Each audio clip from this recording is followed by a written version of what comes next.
Hello friends, welcome back to my YouTube channel Madhu की पाठशाला। अब हम स्टार्ट कर रहे हैं हमारा ग्रामर का प्रैक्टिस सेशन, जिसमें ग्रामर के जितने भी टॉपिक्स हैं उनके ऊपर हम प्रैक्टिस करेंगे और एटलीस्ट आपको 3 to 4 वीडियोस जो हैं वो हर टॉपिक पर मिल जाए। तो चलिए हम डिस्कस करते हैं आज मॉडल्स को, और ये मॉडल्स का प्रैक्टिस सेट 1 रहेगा। तो पहला क्वेश्चन है, there dash be a famous banquet here. जो भी मैं क्वेश्चन कराऊंगी विद लॉजिक कराऊंगी, जिसमें आपको जो भी आंसर होगा उसका रीज़न के साथ में कहूँगी कि वो आंसर क्यों आया, ठीक है। और थोड़ा बहुत एक्सप्लेनेशन बीच में चलता ही रहेगा एज़ यूजुअल, जैसे मैं आपको कराती हूँ। There dash be a famous banquet here, यानी कि एक बैंक्वेट है, फेमस बैंक्वेट यहाँ पे या तो होता है या फिर होता था। तो इस तरीके से आपको उसको समझना है, शुड, वुड, यूज टू और ought टू, ठीक है। तो अब क्या चीज़ आती है, जब हमारे पास कोई एक्शन होता है या कोई सिचुएशन दिखाई जाती है, तो अगर वो सिचुएशन हमारे पास विदाउट स्पेसिफिक टाइम होती है तो हम यूज टू के साथ जाते हैं, और अगर क्या होती है विद स्पेसिफिक टाइम फ्रेम होती है तो हम वुड के साथ जाते हैं। जैसे कि अगर मैं ये कहती हूँ कि when I was 7 year old I use to swim, है ना, I use to swim for 3 hours, इस तरीके से बोल दिया मैंने। अब वहाँ पे टाइम स्पेसिफिक हो गया कि जब मैं 7 years का तब की बात, लेकिन यहाँ पे क्या बोला है कि there dash be a famous banquet here, यहाँ पे एक फेमस बैंक्वेट हुआ करता था। तो हमारे पास जो भी चीज़ अगर पास्ट की होती है और वो सिचुएशन को या फिर किसी रिपीटेड एक्शंस को शो करती हैं, तो वो हमारे पास क्या जाएगा, यूज टू के लिए जाएगा। और वो रिपीटेड नहीं कहेंगे, यहाँ पे एक्सटेंडेड कह देंगे, बस इतनी सी बात है, ठीक है। कोई ह्यूमन बीइंग परफॉर्म कर रहा है तो रिपीटेड होता है एक्शन, और अगर कोई सिचुएशन दिखा रहे हैं हम तो वो एक्सटेंडेड एक्शन या सिचुएशन होती है, ठीक है। अब दूसरी बात, आप जो है ऑप्शंस को देख करके भी सॉर्ट आउट कर सकते हो इसको, कैसे कि शुड और वुड तो पास्ट में यूज़ होते ही नहीं है, ought टू भी पास्ट में यूज़ नहीं होता। ये हमारे पास प्रेजेंट में यूज़ होने वाले क्या हैं, मॉडल्स हैं, इसलिए भी हम इनको लेकर के नहीं चलेंगे। ऑप्शंस के अकॉर्डिंग निकालते तो इसको क्विकली भी आंसर हमारा निकल सकता था। तो it's your choice how you want to solve your question, ठीक है। नेक्स्ट हमारे पास है, all the staff members dash attend the meeting as per the notice. Notice के अकॉर्डिंग जो है सारे स्टाफ मेंबर्स को मीटिंग अटेंड करनी चाहिए या मीटिंग अटेंड करनी होगी। अब इसमें मैं आपको 2 क्लू देती हूँ इसके अंदर। अगर हमारे पास ये कंपलसरी होता, ठीक है, अगर हमारे पास ये कंपलसरी होता तो हमारे पास यहाँ पे हम मस्ट यूज़ करके चलते, ठीक है। तो क्या ये कंपलसरी है, मस्ट है इसमें, हमारे पास मस्ट इसमें नहीं है, ठीक है। अगर कंपलसरी नहीं है, अब जैसे जो भी आप एग्ज़ाम देते हो, sometimes the hint is given but most of the times it is missing, है ना। तो अगर आपको हिंट दिया हुआ है कंपलसरी का, देन गो विद मस्ट। अगर नहीं दिया हुआ है तो आप कैसे करेंगे, मान लिया कि ये सजेशन है कि all the staff members should attend the meeting at per the notice, as per the notice. तो अगर हमारे पास एडवाइस होती है या कोई सजेशन होता है तो उसके लिए हमारे पास क्या यूज़ किया जाता है, शुड यूज़ किया जाता है। क्या यूज़ किया जाता है, शुड यूज़ किया जाता है। तो इसमें हम किसके साथ जाएंगे, शुड के साथ जाएंगे कि सारे स्टाफ मेंबर्स को पार्टी अटेंड करनी चाहिए, ठीक है। अब यहाँ पे एक चीज़ और मैं आपको कहूँ कि अगर पॉसिबिलिटी की बात अगर की जाती है, प्रोबेबिलिटी की बात अगर की जाती है, तो वहाँ पे 3-4 चीज़ें आ जाएंगी, ठीक है। वो आगे हम डिस्कस करेंगे क्योंकि क्वेश्चंस मैंने ऐड किए हैं पॉसिबिलिटीज़ के भी, और वो मैं आपको समझाते हुए चलूँगी। चलिए next, you dash visit her just make a phone call. अब इसने यहाँ पे लिखा है shall not, can not, will not, must not, यानी कि नेगेटिव तो आना चाहिए। ये चीज़ तो क्लियर हो गई है आपको कि नोट के साथ आपका आंसर जो है आएगा। अब ये कह रहा है कि तुम्हें उसको विजिट करने की ज़रूरत नहीं है, just make a phone call, सिर्फ एक फ़ोन कॉल कर लो। अब यहाँ पे just make a phone call positive sentence था, यहाँ नेगेटिव जा रहा है। तो अब क्या है, अब एक तो होती है नेसेसिटी, ठीक है। क्या होती है, नेसेसिटी। इसमें मेरे ख्याल से ऑप्शन मैंने गलत दिए हैं। नेसेसिटी में हमारे पास क्या होता है, नेसेसिटी में नेसेसिटी, ठीक है, उसमें हमारे पास क्या होता है कि नीड या नीड नोट लगाना होता है। जब नीड है यानी कि नेसेसिटी पॉजिटिव हो गई, और जब नेसेसिटी नेगेटिव है यानी कि नीड नहीं है तो हम नीड नोट के साथ चले जाते हैं, ठीक है। तो इसलिए हमारे पास यहाँ पे एक ऑप्शन किसी को भी कट करके नीड नोट कर लीजिए। मेरे ख्याल से यहाँ पे मेरे मिसिंग हो गया है, नीड नोट मुझे लिखना चाहिए था ठीक है, क्योंकि क्वेश्चन ही ऐसा बनता है कि तुम्हें उसके घर जाने की ज़रूरत नहीं है। विजिट हर का मतलब क्या होता है, उसके पास जाना, घर जाना, वो जहाँ पर भी है वहाँ जाना। Just make a phone call, आप उसको सिर्फ फ़ोन करके भी काम कर सकते हो। तो इसलिए हमारे पास क्या हुआ, you need not visit her, just make a phone call. चलिए, अब यहाँ पे एक और चीज़ है, पॉसिबिलिटी की अगर बात आए तो अगर तुम उससे जो है मिल नहीं सकते, ठीक है, तो वो हमारे पास क्या आ जाएगा फिर, can not, you can not visit her, just make a phone call. ठीक है, ये भी आपका ऑप्शन हो सकता है। अगर आपको नीड नॉट नेसेसिटी अगर नहीं जाना है, अगर ये कहा जाए कि within these options only you have to choose the answer, in that case you should go with can not. ठीक है, you can not visit her, just make a phone call. चलिए, all the students dash obey the school regulations, all the students dash obey the school regulations. अब यहाँ पे क्या हुआ, ये एक किस्म से आपकी कंपल्शन हो गई कि आपको करना ही चाहिए। ठीक है, दो चीज़ें होती हैं, फिर से मैं आपको बता देती हूँ, एक होता है हैव टू, ठीक है, एक होता है मस्ट। दोनों का ही मतलब क्या होता है कि कोई चीज़ करनी चाहिए, करनी ही होगी। In that case we use have to and must. लेकिन दोनों में डिफरेंस होता है भाई। एक तो होता है जनरल ऑब्लिगेशन। जनरल ऑब्लिगेशन का मतलब क्या होता है कि एक ऐसे रूल जो जनरली सबको मानने ही पड़ते हैं। ठीक है, एक होता है स्पेसिफिक ऑब्लिगेशन। स्पेसिफिक ऑब्लिगेशन में क्या होता है, सिचुएशन के अकॉर्डिंग आपको जो है वो इंस्ट्रक्शंस दी जाती हैं कि that you have to do और नॉट। ठीक है, तो ऑल द स्टूडेंट्स, अब यहाँ पे सारे स्टूडेंट्स के लिए एप्लीकेबल होता है। एक तो ये जनरल ऑब्लिगेशन आएगा और इसमें हम क्या यूज़ करेंगे, मस्ट यूज़ करेंगे। आप अगर नोट्स बना रहे हैं तो ये ज़रूर नोट डाउन करके रखिएगा, क्योंकि ये चीज़ें हर कोई नहीं बताता है। ठीक है, मोस्ट ऑफ द टीचर्स बताते हैं, मैं ये नहीं कहती कि अकेली मैं ही बता रही हूँ, मोस्ट ऑफ द टीचर्स बताते हैं, पर जिस टाइम आप प्रैक्टिस कर रहे हो उस टाइम आपका वो स्ट्राइक कर रहा है या नहीं कर रहा है, दैट इज़ मोस्ट इंपॉर्टेंट। ठीक है, तो अपने नोट्स में ये चीज़ें नोट करते चले जाना। नेक्स्ट हमारे पास है dash we save money for our project. अब यहाँ पे क्या हुआ, क्या हमें अपने प्रोजेक्ट के लिए सेव मनी करना चाहिए या ज़रूरत है करने की, तो किस तरीके से भी ले सकते हो। ठीक है, तो कैन, वुड, शुड, नीड। अब एक चीज़ तो आप यहाँ याद रखेंगे कि वी जब हमारे पास ऐसे आता है या आई आता है और उससे पहले ब्लैंक होता है, this is most important concept you must learn, कि वी और आई के पहले अगर हमारे पास क्या आता है, ब्लैंक आता है, तो आप शेल या शुड में से यूज़ कर सकते हो। एक तो क्योंकि वी और आई के साथ क्या लगता है, शेल लगता है या फिर शुड लगता है। वैसे वुड लगा देते हैं लेकिन आगे की तरफ लगता है, पहले नहीं लगता। ठीक है, यहाँ नहीं लगता, इनके बाद लग सकता है।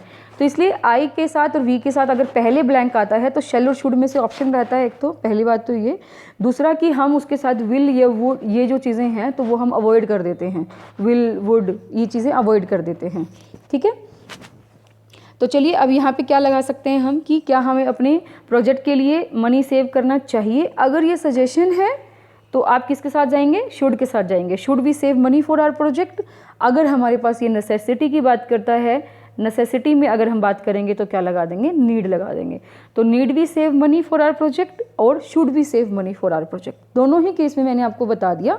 जिस केस में आपका आया होता है उसी केस में कीजिएगा। अगर आपको ऑप्शन दिया है, हिंट दिया है तो, अगर आपको हिंट नहीं दिया है, इन दैट केस अगर बात आती है तो ऑप्शन आपको दोनों में से कोई एक मिलेगा, दोनों ऑप्शन नहीं मिलेंगे। ये चीज़ें होती हैं कि जब आप कॉम्पिटिटिव एग्जाम दे रहे हो तो आपके क्वेश्चंस भी इसी तरीके से स्पेसिफाइड किए जाते हैं।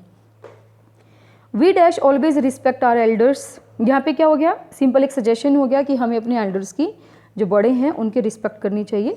तो ये बिल्कुल जनरल सा क्वेश्चन था। We should always respect our elders. Can, could, shall नहीं आएगा। The audience dash settle before the doors are closed. अब यहाँ पे क्या हो गया कि ऑडियंस जो है सेटल हो जानी चाहिए डोर क्लोज होने से पहले। तो हो जानी चाहिए, तो कैन हो सकती है, हो जाएगी, माइट हो सकती है या नहीं, पता नहीं, काफ़ी कम चांसेस होते हैं। तो मस्ट हम इसमें यूज़ कर सकते हैं कि the audience must settle before the doors are closed. 100% जो है सेटल हो जानी चाहिए। मस्ट का मतलब होता है कंपलसरी है ये चीज़।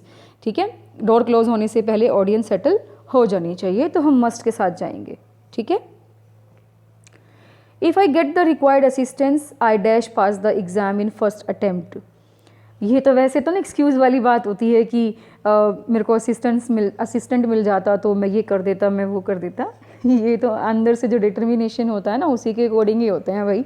ठीक है, तो अपने लिए ये चीज़ें मत वो करना, आप डिटर्मिनेशन ही बनाओ, अंदर डिटरमाइन हो गए तो ही कुछ कर पाएंगे। If I get the required assistance, अगर मुझे जितनी ज़रूरत थी उतनी हेल्प मिल जाती है। असिस्टेंस का मतलब यहाँ पे हेल्प मान के चलिएगा, ठीक है। तो I dash pass the exam in first attempt, तो मैं एग्ज़ाम को फर्स्ट अटैम्प्ट में पास कर लेता, हुआ नहीं है, कर लेता। तो यहाँ पे क्या हो गया, इफ़ की कंडीशन आ गई ना। अगर ऐसा होता तो दूसरा काम होता ना, ये वाला काम होता तो ये वाला काम होता। तो आप इसके लिए कंडीशनल्स को कर लीजिए। आपके क्या हैं, 4 कंडीशनल्स हैं, लेवल 0, 1 एंड 2 एंड 3, ठीक है। तो ये 4 लेवल्स हैं कंडीशनल्स की। बहुत ही इजी इसका कॉन्सेप्ट रहता है, मैंने वीडियोस बनाई हुई हैं, आप एक बार वीडियोस देख लीजिए, उसमें प्रैक्टिस भी कर लीजिएगा। आपके ये वाला टॉपिक तो 100% क्लियर हो जाएगा फिर वहाँ से, ठीक है। तो अब यहाँ पे क्या हुआ कि यहाँ पे अगर हमारे पास फर्स्ट फॉर्म रहती है, यहाँ पे अगर हमारे पास फर्स्ट फॉर्म रहती है, तो यहाँ पे इनमें से हम जो हैं क्या यूज़ करते हैं, या तो कुड यूज़ करते हैं, ठीक है, या हम वुड यूज़ करते हैं, या फिर माइट यूज़ करते हैं, ठीक है। तो इसमें हमारे पास कौन सा जाएगा, फिर माइट जाएगा, ठीक है। तो इसलिए आ जाएगा if I get the required assistance I might pass the exam in first time, क्योंकि यहाँ की प्रोबेबिलिटी जो है वो कम हो जाती है, पॉसिबिलिटी कम हो जाती है। अगर हेल्प मिलती तो करता है ना। अब जहाँ पे पॉसिबिलिटी कम होती है तो वहाँ पे हम 1 जो होता है 1 वाला वो हम यूज़ करेंगे इसके अंदर, ठीक है। जो कंडीशनल 1 होता है, एक तो 0 बोला मैंने, एक 1 बोला, एक 2 बोला, एक 3 बोला, तो कंडीशनल 1 जो है हमने यहाँ पे यूज़ किया है। पूरी वीडियो आप देख सकते हो, आपको मिल जाएगी प्लेलिस्ट में। How dash he do that to me. अब वह, इसके 2 क्वेश्चन बन सकते हैं कि एक तो आप इसको प्रेजेंट में लेकर के चलिए कि वह मेरे साथ ऐसा कैसे कर सकता है, ठीक है। दूसरा आप पास्ट में लेकर के चलिए कि वो मेरे साथ ऐसा कैसे कर सकता है, ठीक है। तो इसका मतलब क्या हुआ, एक तो आप प्रेजेंट की बात कर रहे हैं अभी के बारे में, और एक आप पास्ट की बात कर रहे थे कि उसने ऐसा कैसे किया है ना, वह मेरे साथ ऐसे कैसे कर सकता है, यानी कि काम तो वो कर चुका है, जो भी आपके साथ मिसबिहेव करना था या जो भी, ठीक है, तो वो कर चुका है, तो वो पास्ट की बात हो जाती है, ठीक है। तो अब इसमें क्या लेंगे हम, जैसे कि हमारे पास शैल और विल, तो हमारे पास फ्यूचर में चले गए, शैल और विल को तो आप छोड़ ही देते हो, ठीक है। और माइट जो होता है वो लेस पॉसिबिलिटी के लिए आता है, लेस पॉसिबिलिटी के लिए आता है। लेकिन यहाँ पे तो द वर्क इज डन है ना, जो काम हो चुका है, तो उसमें हमारे पास कैपेबिलिटी पे बात आ रही है कि उसने कर दिया। कैन और कैन नॉट वाली बात आ गई ना, जो काम कर सकता है या नहीं कर सकता है उसके अकॉर्डिंग हमने यूज़ करना है। अगर यहाँ पे कैन लिखा होता तो हम कैन के साथ चले जाते हैं, अब यहाँ पे कुड लिखा हुआ है तो कुड के साथ जाएंगे। तो how could he do that to me, वह कैसे मेरे साथ ऐसे कर सकता है, तो इस तरीके से आंसर आ जाएगा could. During peak hours it dash take more than 2 hours. जब पीक आवर्स होते हैं, यानी कि ये समझ लीजिए कि जब बिज़नेस वगैरह कर रहे होते हैं, जैसे दिवाली का टाइम आ रहा है तो वहाँ पे शॉपिंग का टाइम ज़्यादा होता है, लोगों के पास शॉपिंग ज़्यादा करते हैं, तो उस टाइम में कह सकते हो पीक आवर्स है ना। ज्वेलरी, जब हमारे पास शादियाँ बहुत हो रही होती है तो ज्वेलरी शॉप पे बहुत ज़्यादा भीड़ होती है, तो ये पीक आवर्स के बारे में बात कर रहे हैं। तो कोई भी एक ऐसा टाइम जिसमें जो चीज़ें हैं वो बहुत ज़्यादा बूस्ट हो चुकी होती हैं और उसमें टाइम कम होता है, तो it dash take more than 2 hours, तो ये 2 घंटे से ज़्यादा ले सकता है, ठीक है। अब यहाँ पे भी वही चीज़ हो गई कि पॉसिबिलिटी की बात हो गई, तो हम किसके साथ जाएंगे, कैन के साथ जाएंगे। बाकी कोई भी पॉसिबिलिटी को शो नहीं करता है। अच्छा, ये शुड मैंने 2 बार लिख दिया, ठीक है। तो इसमें शुड तो वैसे भी हमारे पास किसके लिए जाएगा, या तो किसी ऐसे कंडीशन के लिए जहाँ पे एडवाइस है, सजेशन है, ऐसा करना चाहिए या ऐसा कुछ, ठीक है। और शैल फ्यूचर के लिए बात कर रहा है कि इट शैल टेक, है ना, मोर देन 2 आवर्स लेगा। तो अब यहाँ पे प्रोबेबिलिटी दिखा रहे हैं हम कि भाई हो सकते हैं मोर देन, यानी कि 2 घंटे से ज़्यादा हो सकते हैं, तो हम कैन के साथ चले जाएंगे। During peak hours it can take more than 2 hours, okay. अगर हमारे पास फ्यूचर की बात कर रहा होता, फ्यूचरिटी शो कर रहा होता, तो इट के साथ विल आना होता, इसलिए यहाँ पे शैल भी नहीं लगा सकते हम। थोड़ा सा उसको भी समझ लीजिएगा, क्यों नहीं लगा सकते, रीज़न सबका पता होना चाहिए। Dash I talk to the boss, यहाँ पे सीधी सी देखो परमिशन है। जब भी परमिशन की बात आती है तो हम क्या यूज़ करते हैं, 2 चीज़ें यूज़ करते हैं, एक तो हम करते हैं कैन और एक यूज़ करते हैं मे। अब दोनों में डिफरेंस क्या है, कैन जो होता है परमिशन लेनी होती है जब अपने के साथ वाले से परमिशन लेनी हो, फ्रेंड है, कलीग है, ठीक है, इस तरीके से अगर घर का ही कोई मेंबर हो उसमें हमारे पास परमिशन लेनी होती है, तो हम क्या यूज़ कर सकते हैं, कैन यूज़ कर सकते हैं। तो ये थोड़ा सा क्या होता है, इनफॉर्मल होता है। तो इनफॉर्मल रिक्वेस्ट के लिए, परमिशन के लिए हम क्या करते हैं, कैन, बट फॉर्मल रिक्वेस्ट या परमिशन के लिए हम क्या यूज़ करते हैं, मे। तो क्या आ जाएगा, may I talk to the boss. He dash visit the native place during holidays. अब यहाँ पे हमारे पास सारे ऑप्शन इसके मतलब के हैं, मैं आपको बता देती हूँ क्या मतलब है कि हॉलीडेज़ के दौरान जो है वो अपनी नेटिव प्लेस यानी कि जो उसका पुश्तैनी जगह है वहाँ पे वो विज़िट करेगा, ठीक है, कर सकता है। अब यहाँ पे क्या होगी, पॉसिबिलिटी हो गई। एक तो क्या होगा, करेगा ही करेगा, करेगा ही करेगा तो विल आ जाएगा, सिंपल सी बात है, he will visit the native place during holidays, लेकिन विल इसमें है नहीं।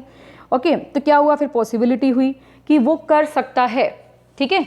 तो अब इसमें हम क्या करेंगे, एक बात मैं बता देती हूँ आपको, जब गुड पॉसिबिलिटी होती है तो हम मे यूज़ करते हैं। आप लिख लीजिए ये सारी चीज़ें, जब हम क्या करते हैं, गुड पॉसिबिलिटी होती है तो हम मे यूज़ करते हैं, ठीक है। वीक पॉसिबिलिटी होती है तो हम माइट यूज़ करते हैं, ठीक है। वीक पॉसिबिलिटी के लिए माइट यूज़ किया जाएगा, और वेरी वीक पॉसिबिलिटी जब होती है तो हम कैन यूज़ करते हैं। क्या यूज़ करते हैं, कैन। और जब ओकेजनल पॉसिबिलिटी होती है, यानी कि कोई ओकेजन के अकॉर्डिंग कोई बात की जाए उसके अकॉर्डिंग अगर आता है तो हम कुड यूज़ करेंगे, ठीक है। आप ये समझ लीजिए, ठीक है। तो ये चीज़ आ गई हमारे पास। अब इसमें हमारे पास ऑप्शन है, ये जो चारों हमें दिए हैं उसमें और टू हटा दीजिए, बाकी तो पॉसिबिलिटी वाले कोई ऑप्शन है ही हमारे पास, ठीक है। तो अब गुड पॉसिबिलिटी होती इसके अंदर कि वो जा सकता है, तो मे इसके अंदर है नहीं, तो थोड़ी लेस पॉसिबिलिटी कह सकते हो, क्योंकि वेरी वीक पॉसिबिलिटी तो तब होती जब हॉलीडेज़ ना होते, है ना। अब हॉलीडेज़ हैं तो पॉसिबिलिटीज़ अच्छी हैं उसकी नेटिव प्लेस जाने की, तो हम माइट के साथ जाएंगे, he might visit his native place during holidays. Weak possibility के साथ जा रहे हैं, नहीं तो हम मे के साथ भी जाते अगर ऑप्शन होता तो। When Harry was 7, he dash swim very well। अब यहाँ पे क्या हो गया, ये तो पास्ट की हैबिट हो गई कि जब हैरी कितने साल का था, 7 ईयर्स का था, तो वो बहुत अच्छे से स्विम कर सकता था। तो अब यहाँ पे क्या हो जाएगा, जब पास्ट की एबिलिटी दिखा रहे हैं हम, एबिलिटी की बात अगर की जाए तो मैं आपको बता दूँ, प्रेजेंट की अगर एबिलिटी है, प्रेजेंट की, तो वो हमारे पास कैन यूज़ करेंगे, और पास्ट की एबिलिटी तो होती है तो वो कुड यूज़ किया जाता है, ठीक है। पास्ट की एबिलिटी के लिए क्या यूज़ करोगे, कुड यूज़ करोगे। तो when Harry was 7 he could swim very well, वो बहुत अच्छे से स्विम कर सकता था। The dress suits her style, she dash definitely like it. अब ड्रेस जो है उसके स्टाइल को सूट कर रही है तो वो ज़रूर खरीदेगी। डेफिनेटली मतलब ज़रूर हो गया ना, खरीदेगी वो, तो इसलिए हमारे पास फ्यूचरिटी को शो कर रहा है। फ्यूचरिटी को जब भी शो करेगा तो ही और शी के साथ क्या लगता है, विल लगता है। कैन पॉसिबिलिटी में आता, कुड पॉसिबिलिटी में आता, मे पॉसिबिलिटी में आता, तो ये पॉसिबिलिटी नहीं शो कर रहा है, फ्यूचरिटी शो कर रहा है कि वो ड्रेस सूट कर गई है इसलिए वो खरीदेगी, है ना। तो एक किस्म से क्या हो गया, एक दूसरे के बिल्कुल स्ट्रॉन्गली डिपेंडेंट सेंटेंसेस हो गए हैं, इसलिए हम क्या यूज़ करेंगे, विल यूज़ करेंगे। आज की वीडियो में हम 15 सेंटेंसेस ही कर रहे हैं, ठीक है। तो ये 15th हमारा सेंटेंस है, इसको ध्यान से देखिएगा। वीडियोस अच्छी लगती हैं तो प्लीज़ आप ज़रूर इसको लाइक शेयर कीजिए, अपने फ्रेंड्स के साथ शेयर कीजिए, ठीक है। जो भी तैयारी कर रहे हैं, आप जितना ज़्यादा शेयरिंग करेंगे उतना ही केयरिंग हमें फील होगा, ठीक है। Sharing is caring. और चैनल पर नए हैं तो आप ज़रूर सब्सक्राइब कीजिएगा, आपको बहुत ज़्यादा बेनिफिट होने वाला है। Dash you stand on your toes for more than 1 minute. अब यहाँ पे क्या हो गया, ये भी एक कैपेबिलिटी की बात है कि क्या तुम ऐसा कर सकते हो कि अपने टोज़ जो होते हैं, उंगलियाँ जो होती हैं पैर की, उसके ऊपर आप एक for more than 1 minute, 1 minute से ज़्यादा खड़े हो सकते हो। आप ट्राई करके देखना और मुझे बताना ज़रूर कमेंट बॉक्स में आपने ट्राई किया था और आप कितनी देर तक अपने टोज़ पे खड़े हुए थे, ठीक है। तो क्या आ जाएगा इसमें, अभी ये क्या है, अगर पास्ट की बात होती तो कुड आता, ठीक है। और अब अगर हमारे पास ये प्रेजेंट की बात है तो क्या आएगा, कैन। तो इसमें से कुड है नहीं हमारे पास तो कैन आ गया, कैपेबिलिटी को शो कर रहा है। Can you stand on your toes for more than 1 minute, ये हमारे पास हो गया 15th क्वेश्चन, ठीक है। वीडियोस कैसी लगती हैं आप हमें कमेंट बॉक्स में ज़रूर बताइएगा, और किसी अदर टॉपिक्स पे भी आपको वीडियोस चाहिए हैं जिस पे आप चाहते हैं कि मैं पहले वीडियोस बनाऊं, तो आप हमें कमेंट बॉक्स में बता सकते हैं, ठीक है। चलिए, thank you very much for being with us, और इसी तरीके से आप अपना प्यार हमें देते रहिएगा। Thank you.